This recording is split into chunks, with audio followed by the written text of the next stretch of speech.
Hello friends, welcome back to the class. आज अपन नया चैप्टर शुरू करेंगे, रिकॉर्डिंग द ट्रांजेक्शंस। अपन ने फर्स्ट वाला चैप्टर कंप्लीट कर लिया, जो अकाउंटिंग टर्म्स वाला था। बेसिक अकाउंटिंग का जो नॉलेज अपने को लेना था वो अपन ने फर्स्ट चैप्टर कंप्लीट किया। जो सेकंड चैप्टर है, थ्योरी चैप्टर है, बिल्कुल ही थ्योरी चैप्टर है। उसमें ये बताया गया है कि अकाउंट्स में बेसिकली कि अकाउंट्स में कौन कौन से जनरल प्रिंसिपल्स फॉलो होते हैं, कौन कौन से जो है स्टैंडर्ड्स फॉलो होते हैं। इसके अलावा जो मटेरियलिटी के कंसेप्ट हैं वो होगा। इसमें टैक्सेस बताए गए हैं कि क्या क्या क्या टैक्सेस होते हैं, अकाउंट्स में क्या क्या टैक्सेस होते हैं जो अपने को रिकॉर्ड करने होते हैं। तो बेसिकली वो एक थ्योरी पार्ट ही है, तो उसको अपन है ना बाद में करने वाले हैं। आज अपन शुरू करेंगे, प्रैक्टिकल पोर्शन शुरू करेंगे, और प्रैक्टिकल पोर्शन है रिकॉर्डिंग द ट्रांजेक्शन। इसकी फर्स्ट यूनिट आज अपन कवर करने की कोशिश करेंगे। देखिए, ट्रांजेक्शन्स को रिकॉर्ड करना अकाउंट्स में एक फर्स्ट स्टेप है। सबसे पहला स्टेप यही होता है अकाउंट्स को रिकॉर्ड करना। उसके बाद में होता है जो लेजर पोस्टिंग हो गई, फाइनल अकाउंट्स हो गए, ट्रायल बैलेंस हो गया। ये चीज़ें जो हैं बाद में अपन इसमें नेक्स्ट स्टेप आते हैं। तो सबसे फर्स्ट स्टेप यही है, रिकॉर्डिंग द ट्रांजेक्शन। और इसकी अपन जो है 2 यूनिट है अपने सिलेबस में, recording the transaction first unit और सेकेंड यूनिट। अपन करने वाले हैं फर्स्ट यूनिट। फर्स्ट यूनिट में रिकॉर्डिंग ट्रांजेक्शन। देखिए, सबसे पहले अपन ये समझते हैं कि हमेशा जो अकाउंटिंग है, अपन जो अकाउंटिंग करते हैं, अकाउंटिंग कर रहे हैं, अपन अकाउंट्स बना रहे हैं, वो अकाउंट्स हमारे ड्यूअल अकाउंटिंग सिस्टम फॉलो होता है। अपने यहाँ पे ड्यूअल अकाउंटिंग सिस्टम फॉलो होता है। ड्यूअल अकाउंटिंग सिस्टम का मतलब आप जब भी कोई भी ट्रांजेक्शन से रिकॉर्ड करोगे, अकाउंट्स में कोई भी एंट्री करोगे, कोई भी ट्रांजेक्शन रिकॉर्ड करोगे, तो वहाँ पे हमेशा 2 अकाउंट इन्फ्लुएंस होने वाले, 2 अकाउंट जो है 2 अकाउंट्स पे इफेक्ट होने वाला है। एक अकाउंट हमेशा डेबिट होगा और एक हमेशा क्रेडिट होगा। अब डेबिट और क्रेडिट क्या है ये भी समझाते हैं आपको। डेबिट का मतलब ये होता है कि ये अपने पास जो है अपना है। डेबिट का मतलब अपने पास पैसे पड़े हुए हैं, ये जो अपनी एसेट होती है। अपन ने एसेट पहले समझ चुके हैं डेफिनेशंस में, क्या है एसेट, क्या है अपनी संपत्ति है। बेसिकली अपने जो बिजनेस में अपन ने कमाया है जो भी है वो एसेट है। और ये क्रेडिट होता है, वो क्या होता है, ये अपने लिए लाइबिलिटी है। मतलब इसके इसके पैसे चुकाने पड़ेंगे और इसके पैसे अपने पास आएंगे। सीधी सी बात है। तो जब भी अपन अकाउंट्स रिकॉर्ड करेंगे तो अपने ड्यूअल अकाउंटिंग सिस्टम फॉलो होता है। और ड्यूअल अकाउंटिंग सिस्टम का मतलब ही क्या है? ड्यूअल अकाउंटिंग सिस्टम का मतलब ये है कि एक अकाउंट क्रेडिट होगा तो दूसरा अकाउंट डेबिट होगा। एक अकाउंट डेबिट हो जाएगा, दूसरा अकाउंट क्रेडिट हो गया। इसलिए हमेशा जो है ये ड्यूअल अकाउंट मतलब हमेशा पैरेलल चलती रहती है। एक अकाउंट क्रेडिट, एक डेबिट, एक अकाउंट क्रेडिट और एक अकाउंट डेबिट। अब इसके रूल्स क्या हैं, कौन सा अकाउंट डेबिट होगा, कौन सा अकाउंट क्रेडिट होगा, ये अपन आगे देखेंगे। अभी इसी चैप्टर में ही कवर करेंगे, क्योंकि ये फर्स्ट स्टेप ही यही है, पता होना चाहिए क्या क्या अकाउंट डेबिट होगा, क्या अकाउंट क्रेडिट होगा। तो जो अकाउंटिंग की पॉलिसी अपन ने शुरू में, अकाउंटिंग की पॉलिसी और प्रोसीजर जो किया था अपन ने फर्स्ट पार्ट में किया था, तो उसमें अकाउंटिंग की पॉलिसी में अपन ने क्या देखा था कि सबसे पहले अकाउंट्स को अपन रिकॉर्ड करते हैं, रिकॉर्डिंग द ट्रांजेक्शन्स। उसके बाद में उसकी लेजर में पोस्टिंग कर देते हैं। लेजर में पोस्टिंग करने के बाद उसका ट्रायल बैलेंस बनाते हैं अपन, और उसके बाद में उसके फाइनल अकाउंट्स बनते हैं, फाइनल अकाउंट्स। और फाइनल अकाउंट्स में क्या थी 2 चीज़ थे, एक तो प्रॉफिट एंड लॉस अकाउंट था और एक बैलेंस शीट थी। देखिए, बैलेंस शीट क्या होती है ये अपन ऑलरेडी जो है कवर कर भी चुके हैं। एक बार वापस मैं बताता हूँ। बैलेंस शीट क्या होती है? अपने बिजनेस का आईना होता है। ये अपने बिजनेस का आईना है कि अपने पास आज बिजनेस में कितनी ऐसी चीज़ें हैं जिनसे अपने को पैसा मिलेगा और कितनी ऐसी चीज़ें हैं जिनको अपना पैसा चुकाना पड़ेगा। 2 चीज़ें हैं, कितना पैसा मिलेगा और कितना पैसा चुकाना पड़ेगा, ये बैलेंस शीट शो करता है। और बैलेंस शीट हमेशा कब बनती है? हमेशा ईयर एंड में बनती है, 31 मार्च को बनती है। और ये शो करती है कि आज की डेट में, यानी 31 मार्च को इस बिजनेस में कितनी चीज़ें ऐसी पड़ी हुई हैं जिनसे पैसा बिजनेस में आएगा और कितनी ऐसी चीज़ें पड़ी हैं जिनको आगे जाके पैसा चुकाना पड़ेगा। तो इसमें क्या होता है, एक बार छोटा सा मैं ये बताता हूँ कि बैलेंस शीट का फॉर्मेट क्या होता है। क्योंकि अच्छा, ये बोलोगे कि ये भी बैलेंस शीट क्यों कर रहे हैं, इससे पहले तो बहुत सारी प्रोसीजर्स बाकी पड़ी हुई हैं। देखिए, डेबिट क्रेडिट का जो फाइनल इम्पैक्ट है ना, वो यहाँ पे समझने की कोशिश करेंगे अपन। बैलेंस शीट ये होती है, जो अपन बैलेंस शीट बनाते हैं, इसमें 2 पोर्शन होते हैं हमेशा। बैलेंस शीट में 2 पोर्शन होते हैं, ये क्रेडिट साइड होता है, ये डेबिट साइड होता है। तो यहाँ पे क्या बनता है, बैलेंस शीट का फॉर्मेट है ये, मान लीजिए ये फॉर्मेट है एक। यहाँ पे जो है एसेट्स आती हैं आपकी सारी, मतलब जो अपने पास बिजनेस में एसेट पड़ी हुई है जिनका पैसा अपने पास फ्यूचर में आएगा। और यहाँ पे सारी लाइबिलिटीज आती हैं, इनका पैसा यहाँ, लाइबिलिटीज आती हैं इधर, इनका एसेट इधर कवर होती हैं। तो जब भी अपन कोई भी एंट्री करेंगे, जब भी अभी हमने देखा कि हमेशा ड्यूअल अकाउंटिंग फॉलो होता है अपने अकाउंट्स में। और जब अपन अकाउंट करते हैं तो अभी अपन ने जब देखा था कि एक अकाउंट डेबिट होता है, एक अकाउंट क्रेडिट होगा हमेशा। चाहे आप कोई भी ट्रांजेक्शन रिकॉर्ड करोगे तो ऐसा कभी नहीं होगा कि सिर्फ उस ट्रांजेक्शन को रिकॉर्ड करने में ड्यूअल अकाउंट में दोनों ही अकाउंट डेबिट ही हो गए या दोनों ही क्रेडिट ही हो गए या बस केवल एक अकाउंट डेबिट हुआ, क्रेडिट तो कुछ हुआ ही नहीं। ये हमेशा बराबर चलता है, एक अकाउंट डेबिट होगा, एक अकाउंट क्रेडिट होगा। तो जब वो डेबिट और क्रेडिट हो गए, हमेशा एक अकाउंट डेबिट और क्रेडिट होगा, तो यहाँ पे जो एसेट्स आएगी तो वो डेबिट वाले बैलेंस तो इधर आ जाएंगे, जितने भी डेबिट अकाउंट है वो सारी तो यहाँ आ जाएंगे। और जो अपन ने क्रेडिट किया, अब जब एक अकाउंट डेबिट हुआ है और ड्यूअल अकाउंटिंग फॉलो कर रहे हैं तो दूसरा अकाउंट क्रेडिट हुआ होगा। तो मान लीजिए ये 10 रुपये से डेबिट हुआ है तो 10 रुपये से क्रेडिट हुआ होगा वो अकाउंट। तो जो बैलेंस शीट का फाइनल टोटल है ना, वो हमेशा एसेट और लाइबिलिटीज़ का हमेशा इक्वल आएगा, हमेशा इक्वल आएगा। अगर इनमें कोई डिफरेंस आ रहा है, इनमें कोई भी डिफरेंस है, तो मान लीजिए कि अपन ने जो बैलेंस शीट बनाई है या जो भी ट्रांजेक्शन्स वगैरह रिकॉर्ड किए हैं उसमें कहीं ना कहीं अपन ने कोई गलत कर दिया है। जब तक ये बैलेंस बराबर मैच नहीं हो रहे हैं तब तक ये इसका मतलब साफ साफ है कि कोई ना कोई गलती अपने से हुई है। तो इसलिए बैलेंस शीट का मतलब क्या हुआ, हमेशा क्या होती है, asset is equal to liabilities. मतलब एसेट और लाइबिलिटीज़ हमेशा हैं बराबर होंगी, दोनों के बैलेंस हमेशा बराबर होंगे। ऐसा कभी नहीं होगा कि एसेट ज़्यादा हो गई लाइबिलिटीज़ कम हो गई या लाइबिलिटीज़ कम हो गई एसेट ज़्यादा हो गई, ऐसा कभी नहीं होगा। दोनों हमेशा इक्वल रहेंगी, क्योंकि जो भी ड्यूअल अकाउंटिंग पॉलिसी है, ड्यूअल अकाउंटिंग अपन फॉलो करें उसका मतलब ही यही है, एक अकाउंट डेबिट है दूसरा अकाउंट क्रेडिट है। अब नेक्स्ट अपन देखते हैं, अब अपन डेबिट और क्रेडिट के रूल को समझते हैं। अब डेबिट और क्रेडिट के रूल को समझने से पहले अपन ये चीज़ समझेंगे कि ब्रॉडली अकाउंट्स में जो ट्रांजेक्शन्स आएंगे उनको कितनी कैटेगरीज में अपन डिवाइड करेंगे। तो उनको बेसिक 4 कैटेगरी में अपन डिवाइड करेंगे। कौन से होंगे, अभी अपन ने बात की कि अपन फाइनल सबसे लास्ट में बनते हैं फाइनल अकाउंट्स। क्या बनते हैं लास्ट में, फाइनल अकाउंट्स। और फाइनल अकाउंट्स में क्या होता है, 2 चीज़ें होती है, एक तो प्रॉफिट एंड लॉस अकाउंट होता है, एक तो आएगा आपका प्रॉफिट एंड लॉस अकाउंट और दूसरा क्या आएगा, बैलेंस शीट।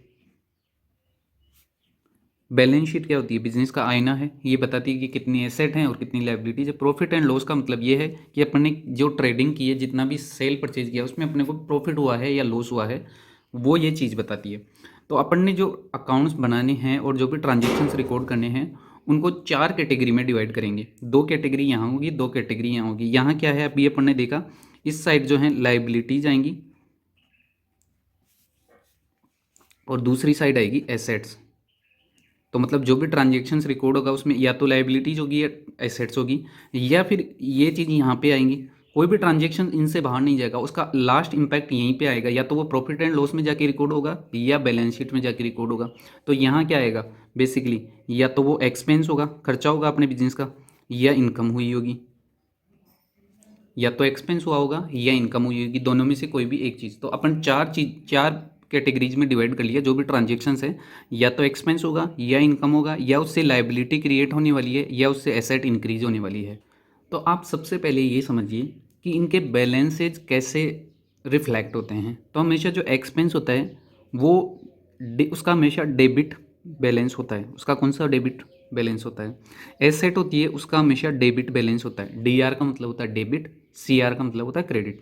एक्सपेंस का मतलब बैलेंस हमेशा डेबिट होगा, एसेट का मतलब बैलेंस हमेशा डेबिट होगा। अगर कोई भी एसेट डेबिट हो रही है मतलब वो एसेट बढ़ रही है, उसका बैलेंस बढ़ा रहे हैं अपन। और कोई भी एक्सपेंस अगर डेबिट हो रहा है तो मतलब वो खर्चा बढ़ रहा है, उस खर्चे को अपन बिजनेस में बढ़ा रहे हैं। इसी तरह कोई भी इनकम है तो इस इनकम का बैलेंस हमेशा क्रेडिट होगा। कोई भी इनकम बढ़ेगी तो वो क्रेडिट हो रही है मतलब इनकम बढ़ रही है। जैसे होता है ना अपने बैंक अकाउंट में बैलेंस क्रेडिट हुआ, तो क्रेडिट होने का मतलब अपने बैलेंस बढ़ा बैंक अकाउंट में। बैंक अकाउंट में बैलेंस क्रेडिट हुआ मतलब बैलेंस बढ़ गया बैंक अकाउंट में। और डेबिट हुआ मतलब बैलेंस कम हो गया, मतलब अपन ने कोई खर्चा कर दिया और उसका अपन ने पेमेंट किया तो अकाउंट डेबिट हो जाता है। तो डेबिट का मतलब खर्चा हो गया। हालांकि यहाँ पे बैंक अकाउंट का रूल दूसरा फॉलो होगा, वो आगे आपको आगे चल के आप देखेंगे कि क्या फॉलो होगा। और जो लाइबिलिटीज़ होती हैं उनका बैलेंस भी हमेशा क्रेडिट ही होगा, उनका बैलेंस भी हमेशा क्रेडिट होगा। तो अब इन चारों बेसिस के ऊपर अपन जो है ये डेबिट क्रेडिट के रूल को समझेंगे कि कौन सा अकाउंट डेबिट होगा, कौन सा अकाउंट क्रेडिट होगा। हालांकि मैंने बता दिया है कि इनके बैलेंस क्या होंगे। ये एक चीज़ आप लर्न कर लीजिए कि जो अकाउंट्स हैं ये सबसे मेन है, इसको आप अच्छे से लर्न कर लीजिए, अच्छे से समझ लीजिए। एक बार वापस बताता हूँ, अकाउंट्स हैं उसमें जितने भी ट्रांजेक्शन्स अपन रिकॉर्ड करेंगे उनको ब्रॉडली 4 कैटेगरीज में डिवाइड करेंगे। चार कैटेगरीज कौन कौन सी हैं, या तो वो कोई भी खर्चे का ट्रांजेक्शन हो रहा होगा, कोई भी इनकम वाला ट्रांजेक्शन होगा, या लाइबिलिटी का ट्रांजेक्शन होगा, या एसेट का ट्रांजेक्शन होगा। इन चार कैटेगरी से बाहर नहीं। तो क्या सीखा आपने कि कोई भी जो भी ट्रांजेक्शन्स अपन रिकॉर्ड करेंगे वो इन चार कैटेगरीज, ये जो चार कैटेगरीज है इन चार कैटेगरीज से बाहर नहीं आएगा। या तो वो कोई भी खर्चे का ट्रांजेक्शन होगा, या फिर इनकम वाला ट्रांजेक्शन होगा, लाइबिलिटी का ट्रांजेक्शन होगा, या एसेट का ट्रांजेक्शन होगा। आप कोई भी ट्रांजेक्शन उठा के देख लीजिएगा, इन चार कैटेगरी से बाहर उसकी रिकॉर्डिंग नहीं होगी। चार कैटेगरीज में ही रिकॉर्ड होगा, इन्हीं चार कैटेगरीज में वो डिवाइड हो जाएगा।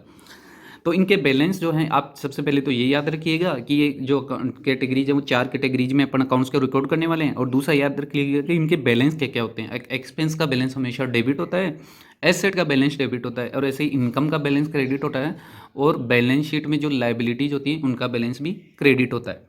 अब इनके डेबिट क्रेडिट के रूल को समझते हैं कि कौन से अकाउंट को कब डेबिट करना है, कौन से अकाउंट को कब क्रेडिट करना है। ये अपन रूल अब समझने की कोशिश करते हैं। तो ये जो अब अपन नेक्स्ट रूल देखने जा रहे हैं, इसको अच्छे से लर्न कर लीजिएगा। और जब भी आप ट्रांजेक्शन्स को रिकॉर्ड करेंगे, ट्रांजेक्शन्स की एंट्री करेंगे, ये रूल फॉलो कीजिएगा। आपकी देखना जो भी आप एंट्री कर रहे हो, जो भी ट्रांजेक्शन्स रिकॉर्ड कर रहे हो, एकदम करेक्ट होगा। वो रिकॉर्डिंग में कोई भी गलती नहीं होगी, कोई भी ट्रांजेक्शन्स गलत नहीं होगा।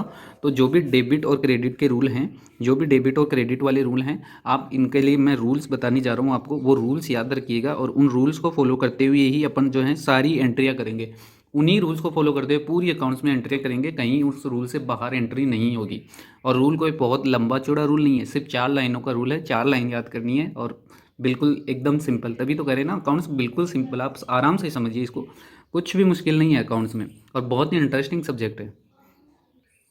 सो अपन क्या देखेंगे, मान लिए कोई भी ट्रांजेक्शन हुआ है वो खर्चे वाला ट्रांजेक्शन है। कोई भी ट्रांजेक्शन हुआ है तो वो खर्चे वाला ट्रांजेक्शन है। तो हमेशा आप क्या करोगे, खर्चे को, और खर्चे का एक्सपेंस का बैलेंस क्या बताया था अपन ने। मान लो कोई भी एक्सपेंस वाला ट्रांजेक्शन है, तो एक्सपेंस के ट्रांजेक्शन का अपन ने बैलेंस क्या बताया था कि एक्सपेंस का क्या बैलेंस होता है, हमेशा डेबिट। तो जब भी कोई भी खर्चा वाला ट्रांजेक्शन्स करोगे आप हमेशा, तो इंक्रीज करोगे, खर्चे को इंक्रीज करोगे। मान लीजिए आपने कोई खर्चे का पेमेंट किया है, तो इसका मतलब आपने बिजनेस में कोई खर्चा किया है, तो हमेशा उस खर्चे को क्या करोगे आप, डेबिट करोगे। उस खर्चे को क्या करोगे, डेबिट करोगे। और दूसरा, अगर मान लो आपके पास कोई भी इनकम आ रही है, तो उस इनकम को क्या करोगे, क्रेडिट करोगे। तो सबसे पहले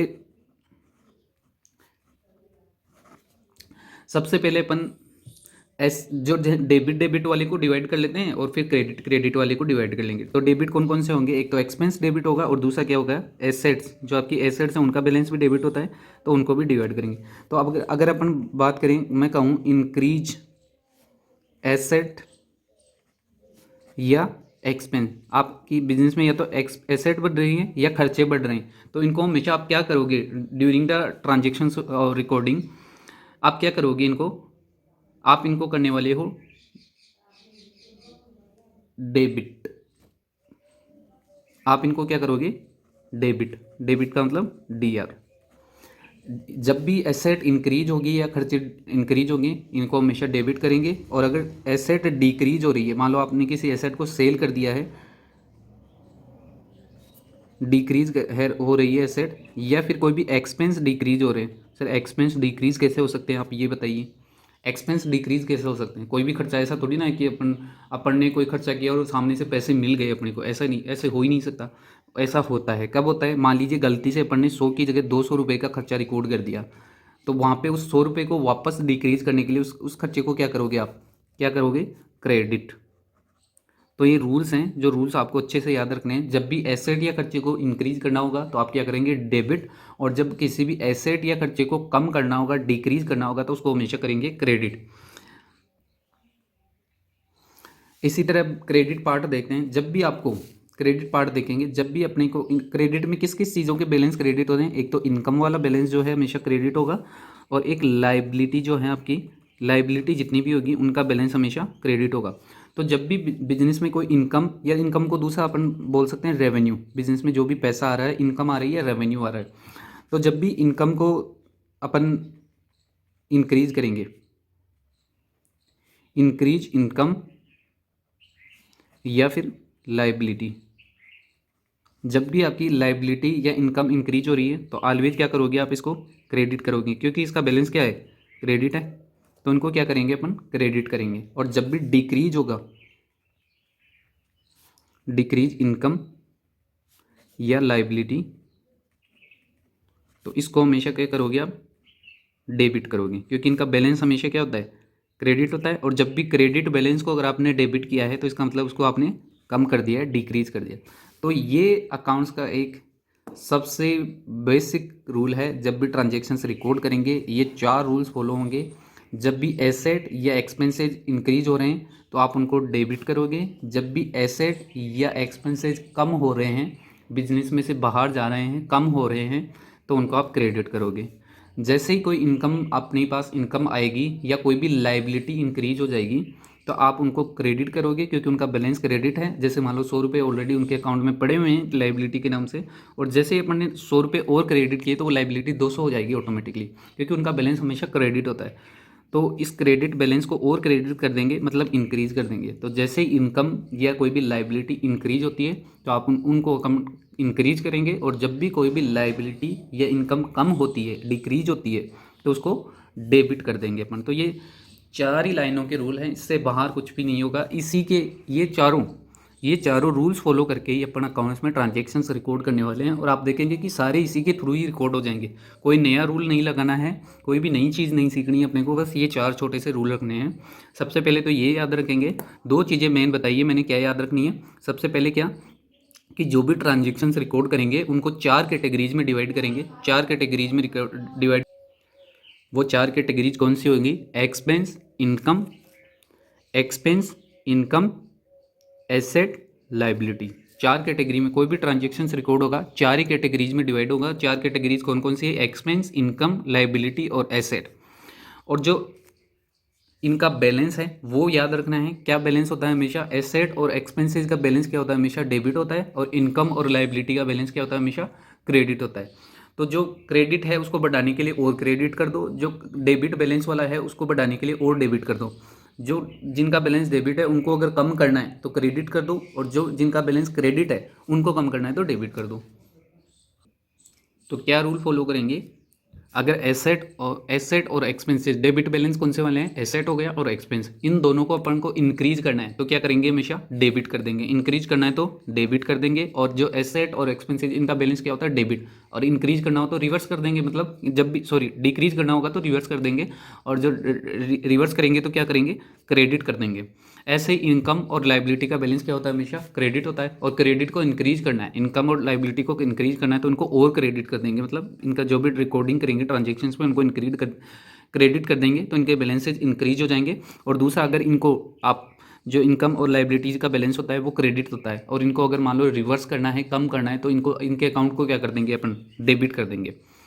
अब ये रिकॉर्डिंग कैसे होती है, उसको एंट्रीज करने के क्या फॉर्मेट हैं, ये है वो अपन नेक्स्ट जो है आगे चल के देखेंगे क्या क्या होते हैं। अब इसके एग्जांपल के लिए कुछ जो हैं छोटे छोटे एग्जांपल्स लेंगे और उनको पहले डेबिट क्रेडिट करना सीखेंगे। देखिए, काउंटिंग का एक फॉर्मेट होता है एंट्रीज करने का, इनको बोलते हैं अपन, जो भी ट्रांजेक्शन्स रिकॉर्ड करते हैं इनको बोलते हैं एंट्रीज करना होता है। तो और एंट्रीज का एक फॉर्मूला होता है, जैसे कोई भी अकाउंट डेबिट होता है, मान लीजिए ए अकाउंट डेबिट है तो ए अकाउंट डेबिट, फिर क्रेडिट होता है उसका होता है टू बी अकाउंट। जो डेबिट होगा उसके सामने डेबिट लिखेंगे, लेकिन जो वाला अकाउंट क्रेडिट होगा उसके पहले टू लगाएंगे, सामने क्रेडिट उसके नहीं लिखते हैं। ये एक एंट्रीज का फॉर्मेट होता है, ये एक जनरल एंट्रीज का फॉर्मेट है। इसको ऐसे ही अपन रिकॉर्ड करते हैं। इसमें 3 कॉलम बने होंगे आपके सामने, आगे चल के इनको डिटेल में समझाएंगे कि जनरल कैसे बनता है, क्या बनता है। बेसिक अभी आप एक समझ लीजिए कि कैसे ये अकाउंटिंग एंट्रीज होती है। तो यहाँ पे जो है आपकी एंट्रीज के पर्टिकुलर्स आ जाएंगे कि इसमें कौन कौन से ट्रांजेक्शन्स रिकॉर्ड हो रहे हैं। ये एक सीरियल नंबर या लेजर फोलियो नंबर होते हैं कि ये कौन से कहाँ पे जाके इसकी पोस्टिंग हो रही है। ये बेसिकली अपने जो है इतना यूज नहीं होता है इसको इतना ज़्यादा। और यहाँ पे जो है डेबिट बैलेंस और यहाँ पे क्रेडिट बैलेंस, जो जिस अकाउंट को डेबिट किया उसके बैलेंस इस कॉलम में आएंगे, जिस अकाउंट को क्रेडिट किया इस बैलेंस में आएंगे।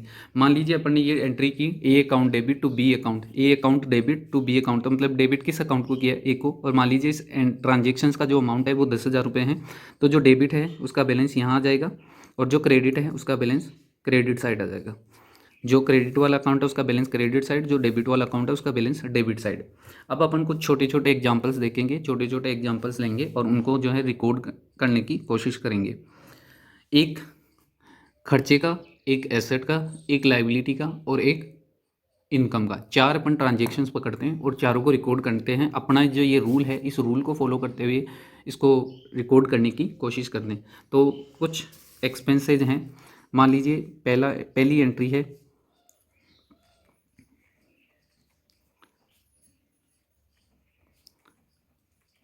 Telephone bill paid ₹1000। 1000 रुपये का अपन ने टेलीफोन बिल पेमेंट किया है। कोई भी बिजनेस में टेलीफोन का बिल आया और उसको अपन ने 1000 रुपये पेमेंट कर दिया, कैश में पेमेंट इसका कर दिया है। दूसरा है अपन ने कोई भी एक जो है बिजनेस है, अपन बिजनेस कर रहे हैं और उसमें अपने को अकाउंट्स बनाने के लिए एक कंप्यूटर की ज़रूरत थी और अपन ने एक कंप्यूटर खरीदा है। तो कंप्यूटर परचेज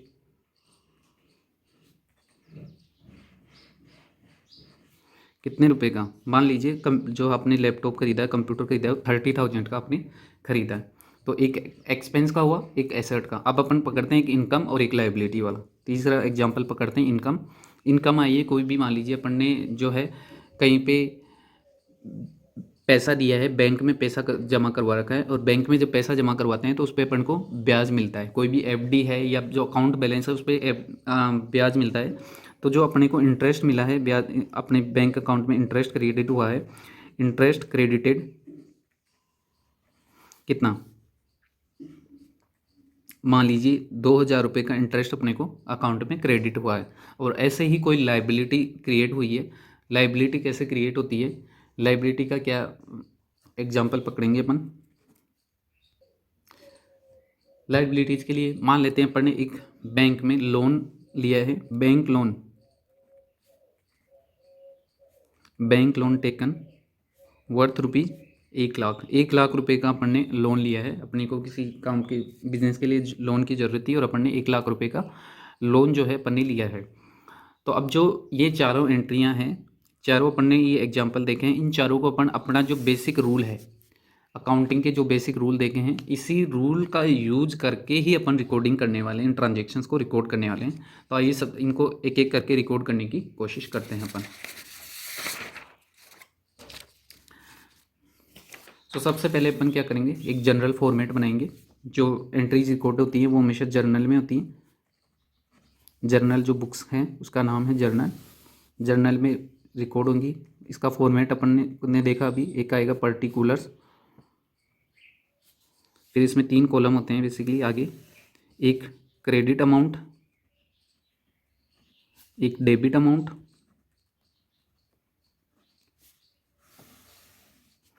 और एक सीरियल नंबर या लेजर फोलियो नंबर भी होता है। LF नंबर जो लेजर फोलियो नंबर होता है वो इसमें आता है। इसके अलावा इधर भी एक कॉलम होता है और वो होता है डेट का।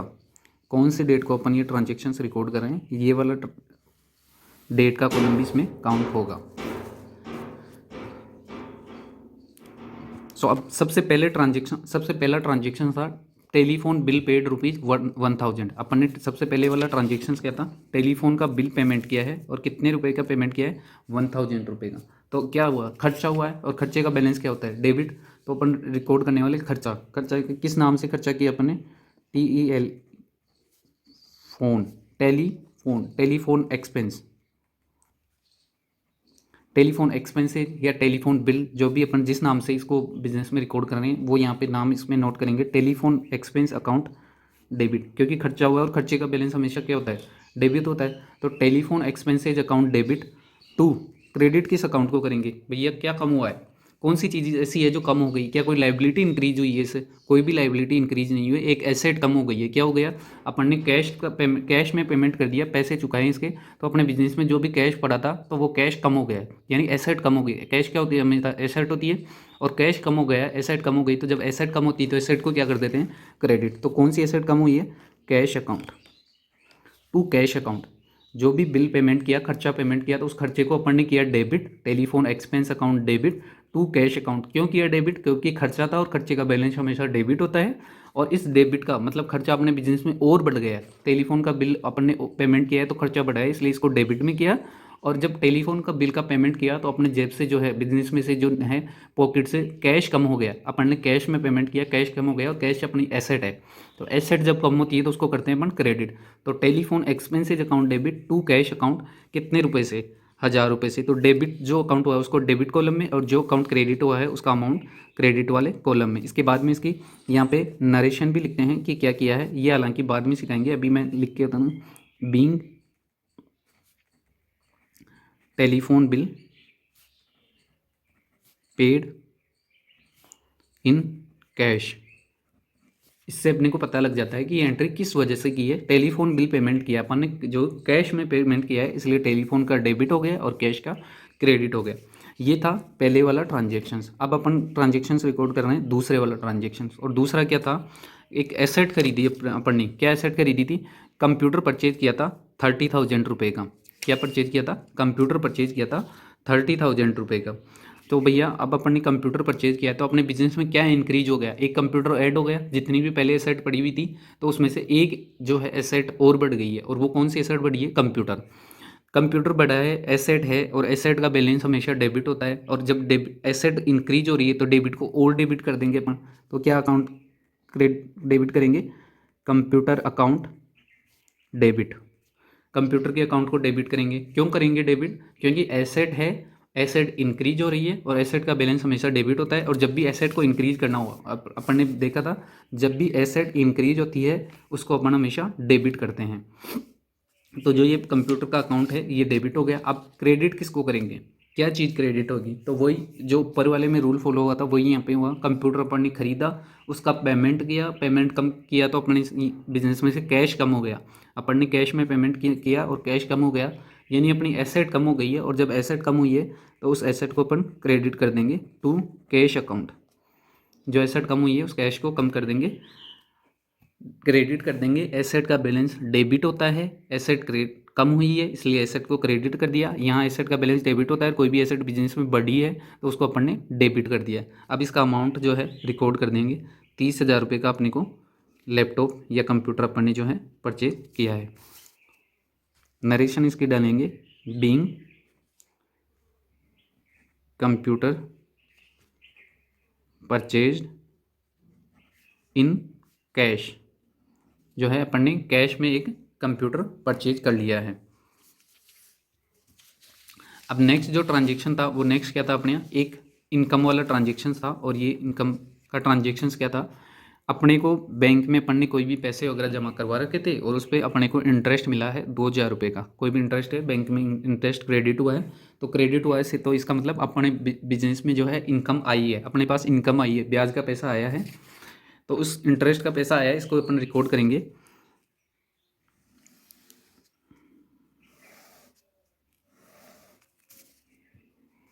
मैं जो है स्केल यूज़ नहीं कर रहा हूँ, आप स्केल यूज करके इनको सीधा बनाने की कोशिश कीजिएगा। ये बिल्कुल प्रॉपर सीधे फॉर्मेट में होते हैं, ऐसा नहीं है कि किधर भी लाइन खींच दी, ऐसा नहीं चलेगा। ये बिल्कुल स्केल से सीधा करेंगे। जब नेक्स्ट करेंगे मैं भी कोशिश करूँगा स्केल का यूज करके ये फॉर्मेट है जो प्रॉपर बनाएं। ये तो एग्जाम्पल हैं, जब अपन क्वेश्चंस करेंगे कोई भी तो उसमें इनको सोल्व करने की कोशिश करेंगे। और जब सोल्व करेंगे तो स्केल का यूज़ करके ही ये फॉर्मेट बनाएंगे। तो जो तीसरा अकाउंट अपन रिकॉर्ड करने वाले हैं, तीसरा अकाउंट रिकॉर्ड करने वाले हैं, वो तीसरा क्या है? इंटरेस्ट क्रेडिट हुआ है। यानी अपने पास में क्या हुआ है? कोई भी इनकम आई है, बिजनेस में इनकम आई है। अच्छा, इनकम के साथ एक और चीज़ आई है। जब वो इनकम आई है तो बैंक में कहीं ना कहीं पैसा भी बढ़ा है, यानी बैंक में कैश आ गया, बैंक अकाउंट में कैश इंक्रीज हो गया, आपका बैंक अकाउंट का बैलेंस बढ़ गया है, बैंक अकाउंट का बैलेंस बढ़ गया है। तो जब वो क्रेडिट हुआ होगा इंटरेस्ट, तो बैंक में सीधी सी बात है वो बैंक में पैसा बढ़ा होगा, बैंक में पैसा डिपॉजिट हुआ होगा, बैंक अकाउंट क्रेडिट हुआ होगा। तो जो एसेट कौन सी इंक्रीज हुई? बैंक अकाउंट क्या है अपना? क्रेडिट है, कैश और बैंक जो है सॉरी एसेट है। और जब एसेट बढ़ती है तो उसको क्या करते हैं? अपन डेबिट करते हैं। इंक्रीज है एसेट तो उसमें क्या करते हैं? डेबिट कर दो जब भी एसेट इंक्रीज हो रही है। तो क्या अकाउंट, कौन सी एसेट बढ़ी है? बैंक का जो है बैलेंस इंक्रीज हुआ है तो अपन कर देंगे बैंक अकाउंट डेबिट। अब जब दूसरा दूसरा जो ड्यूअल अकाउंटिंग का सिस्टम में दूसरा पार्ट प्रभावित हुआ है वो कौन सा हुआ है? इनकम। इंटरेस्ट क्रेडिट हुआ है, यानी बिजनेस में इनकम आई है, और इनकम कौन सी आई है? Interest I. तो जब भी इनकम क्रेडिट होती है तो कौन सा रूल फॉलो करते हैं अपन? जब भी इनकम इंक्रीज होती है तो क्या करते हैं? जब भी इंक्रीज इनकम तो हमेशा इसको क्रेडिट करेंगे। तो अब अपन क्या करने वाले हैं? कोई भी अपने को इनकम क्रेडिट हुई है, इनकम इंक्रीज हुई है और उस इनकम का नाम है इंटरेस्ट, तो इसको क्रेडिट कर देंगे टू इंटरेस्ट अकाउंट। नरेशन डाल देंगे, being interest credited in bank account, interest जो है बैंक अकाउंट में क्रेडिट हुआ है। 2,000 रुपये का अमाउंट था, तो 2,000 रुपये का अपन यहाँ पे ये एंट्री 2,000 रुपये से कर देंगे। तो आपको होप समझ में आ रहा होगा बिल्कुल अच्छे से कि जब भी एसेट इंक्रीज हो रही है तो एसेट को डेबिट कर रहे हैं, जो कोई भी एसेट अगर कम हो रही है तो उस एसेट को क्रेडिट कर रहे हैं। जैसे कोई भी अपन मटेरियल परचेज कर रहे थे, ऊपर अपन ने लैपटॉप खरीदा, खर्चे का पेमेंट किया, टेलीफोन बिल का, तो जो एसेट क्या कम हुई, कैश कम हो गया, और कैश कम हुआ तो अपन ने क्या किया, उस कैश को क्रेडिट कर दिया। ऐसे ही जब अपना कंप्यूटर खरीदा और एक एसेट इंक्रीज होगी, कौन सी एसेट इंक्रीज होगी, कंप्यूटर, तो कंप्यूटर को अपन ने क्या कर दिया, डेबिट कर दिया। और जब टेलीफोन बिल का पेमेंट किया था तो अपने पास एक खर्चा आया था, नया खर्चा आया था, और खर्चे का हमेशा बैलेंस क्या होता है, डेबिट होता है, तो अपन ने टेलीफोन को डेबिट कर दिया, जो भी टेलीफोन का खर्चा था उसको डेबिट कर दिया। अब चौथी एंट्री पे जाते हैं, और चौथी एंट्री क्या थी, एक लाइबिलिटी का एग्जांपल लिया था अपन ने, और चौथा क्या था लाइबिलिटी में, बैंक लोन लिया अपन ने 1,00,000 रुपीज़ का। अपने पास क्या लिया है अपन ने, बैंक बिजनेस में अपन ने एक बैंक लोन लिया है, उस बैंक लोन का अमाउंट क्या है, 1,00,000 रुपीज़। तो इसको कैसे रिकॉर्ड करेंगे, कौन सा अकाउंट डेबिट होगा, कौन सा क्रेडिट होगा, आप एक बार खुद सोचिए।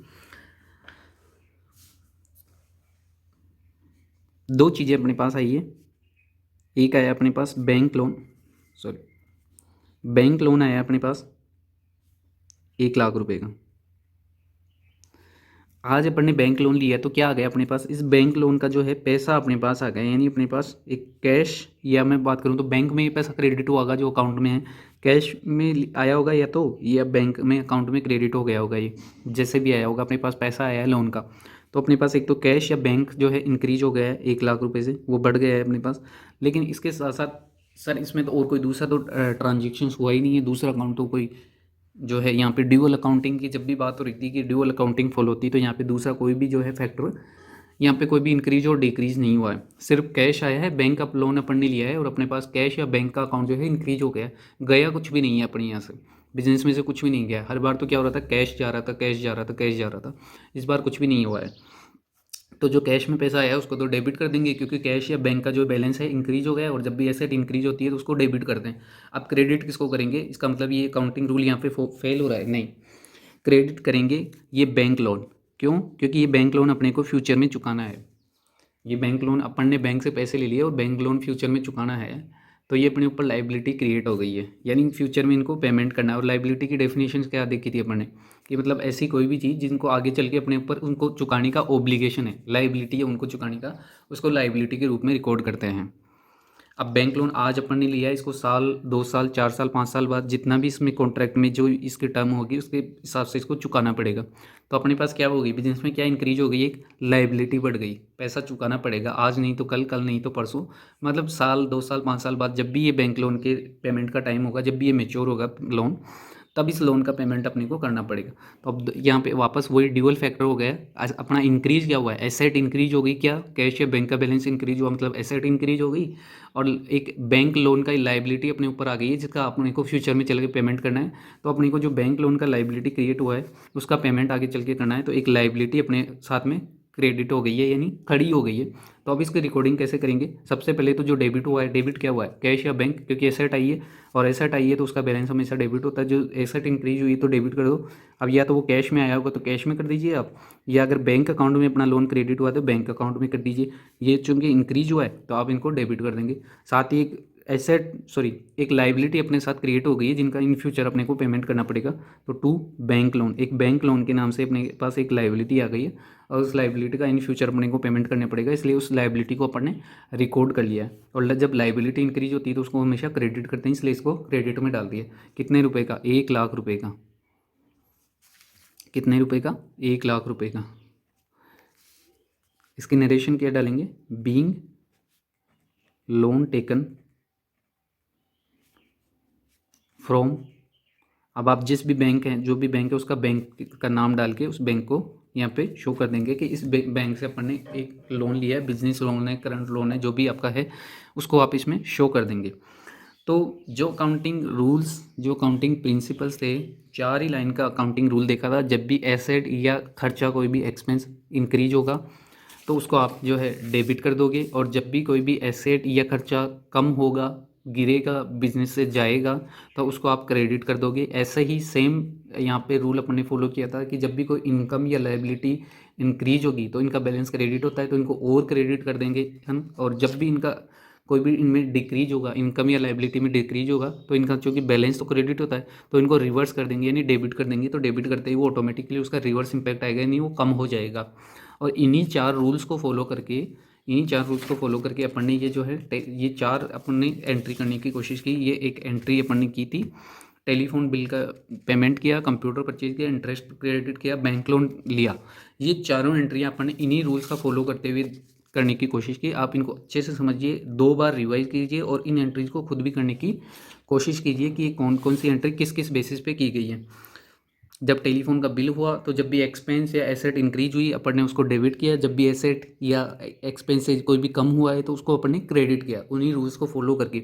और ऐसे ही जब भी कोई भी इनकम या फिर कोई भी लाइबिलिटी क्रिएट हुई है, नई लाइबिलिटी आई है या फिर कोई भी इनकम अपने पास नहीं आई है, तो उसको अपन ने क्रेडिट कर दिया। और जब ये कोई भी लाइबिलिटी जाती है या इनकम कम होती है, जाती है इनकम, तो फिर उसको अपन जो है क्रेडिट करते हैं। तो ये रूल्स फॉलो करके अपन ने ये कवर करने की कोशिश की। तो आज के लिए इतना ही। आप एक बार वापस से अच्छे से इन जो 4 चीज़ें आपको बताई हुई है, कौन सी 4 कैटेगरीज बताई हुई है कि कोई भी ट्रांजैक्शन 4 ही कैटेगरीज में डिवाइड होता है, या तो वो इनकम होगी या एक्सपेंस होगा या कोई एसेट होगी या लाइबिलिटी होगी। और वो अपने देखा भी इन एंट्रियों में करके कि वो इन्हीं 4 ही कैटेगरीज में आ रहा है। इसके अलावा कोई नई अपन ने चीज़ सीखी नहीं है कि इसके अलावा कोई एक्सपेंस या इनकम, एसेट, लाइबिलिटी के अलावा कोई नई चीज़ आई हो। तो ये 4 कैटेगरीज होती हैं। 4 कैटेगरीज का बैलेंस क्या होता है वो याद रखना होता है। एक्सपेंस और एसेट का हमेशा डेबिट बैलेंस होगा, और इनकम और जो आपकी लाइबिलिटी है उसका हमेशा क्रेडिट बैलेंस होगा। जो डेबिट और क्रेडिट बैलेंस है इनको आप अच्छे से लर्न कर लीजिए, याद कर लीजिए। इसके बाद में अपन ने एक अकाउंटिंग प्रिंसिपल्स या अकाउंटिंग रूल्स देखे थे कि कौन सा अकाउंट डेबिट होता है, कौन सा अकाउंट क्रेडिट होता है। ये भी आप, ये जो चीज़ है इसको आप अच्छे से याद कर लीजिए, अच्छे से लर्न कर लीजिए। इसके बाद में आप किसी भी ट्रांजेक्शन्स को रिकॉर्ड करेंगे, कोई भी ट्रांजेक्शन्स रिकॉर्ड करने की कोशिश करेंगे, तो वो कभी भी आपका कोई गलत नहीं होगा। तो क्या चीज़, 2 ही चीज़, एक तो कि कौन सी कैटेगरीज में है और उसका कौन सा बैलेंस होता है, और जब कौन सा बैलेंस होता है तो किस चीज़ को डेबिट क्रेडिट, जब एसेट डेबिट इंक्रीज होती है तो डेबिट होती है, क्रेडिट होती है, लाइबिलिटी इंक्रीज होती है, डेबिट क्रेडिट होती है। तो ये चीज़ें आप अच्छे से लर्न कर लीजिए। और उसके बाद में ये एग्जांपल अपन ने किया है, इसको सोल्व करने की कोशिश कीजिए, अच्छे से समझ में आ जाएगा, कहीं भी कोई भी इशू नहीं आएगा। अगर इसके बाद में भी कोई प्रॉब्लम है तो नीचे कमेंट में लिख के पूछ लीजिए। नेक्स्ट क्लास में अपन इसी के कुछ और एग्जांपल्स देखने की कोशिश करेंगे, और जो भी एग्जांपल्स होंगे बिल्कुल धीरे धीरे अच्छे से, कहीं भी कोई जल्दबाजी नहीं है, एक एक चीज़ को आराम से सोल्व करने की कोशिश करेंगे। नेक्स्ट क्लास में कुछ एग्जांपल करेंगे, उसके नेक्स्ट क्लास में इसको जो है लेजर से पोस्टिंग, जो नेक्स्ट पार्ट था अपन ने एक अकाउंटिंग प्रोसीजर में देखा था कि सबसे पहले तो अकाउंट्स को रिकॉर्ड करते हैं, उसके बाद में लेजर बनाते हैं, और उस लेजर में जो इस रिकॉर्डिंग को लेजर में लेके जाते हैं उसको बोलते हैं posting. Posting from journal to ledger, जो सबके इंडिविजुअल अकाउंट्स हैं उसमें पोस्टिंग करेंगे। तो ये थर्ड वाली क्लास में करेंगे। इसके बाद में जो आगे के स्टेप्स हैं वो और कवर करने की कोशिश करेंगे, वो सेकेंड यूनिट में कवर होंगे। तो बेसिकली आज के लिए इतना ही। Thank you so much.